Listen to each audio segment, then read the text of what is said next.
I was fond of reading a magazine called Chanda Mama. We call it Chandoba in Marathi. And fortunately, my father could find lots of older issues like in 60s and 70s.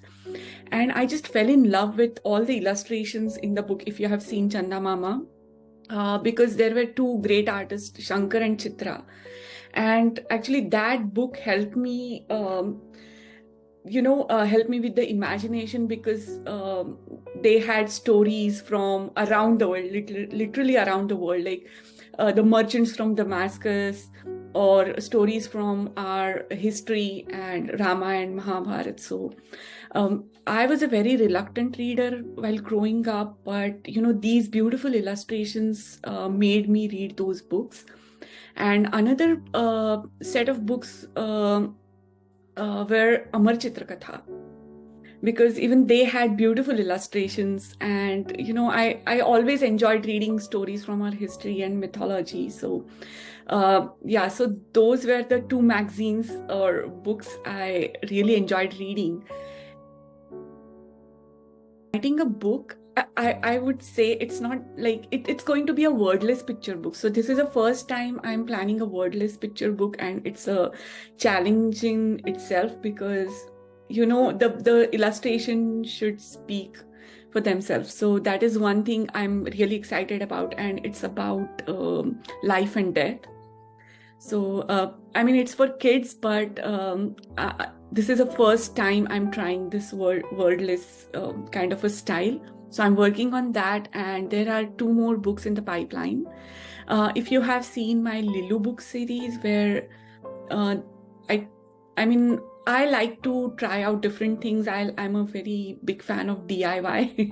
I do a lot of things at home. So this is a series, and right now there is a book which will be published in next few weeks, Lilu's Kite, where she teaches kids how to make like simple kite at home. And there is one more book, since I told you like I'm a huge fan of Amar Chitrakatha. So I'm writing my first book on Krishna, from his childhood. So the work is almost done, and I'm planning to release that at the time of Janmashtami, so in August or September.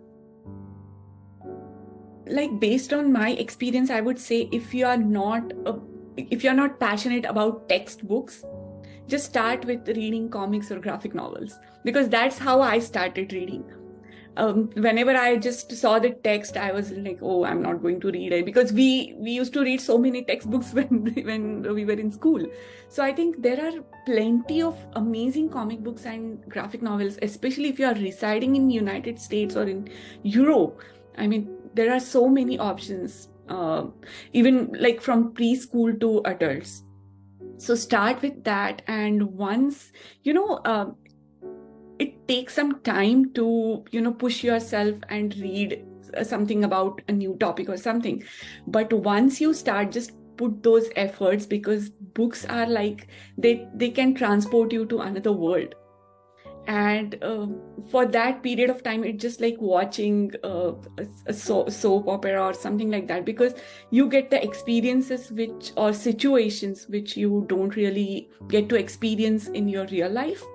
But through those characters and through those words, you learn a lot. And I think it's nice. It kicks off your imagination, and it's like an exercise to your brain.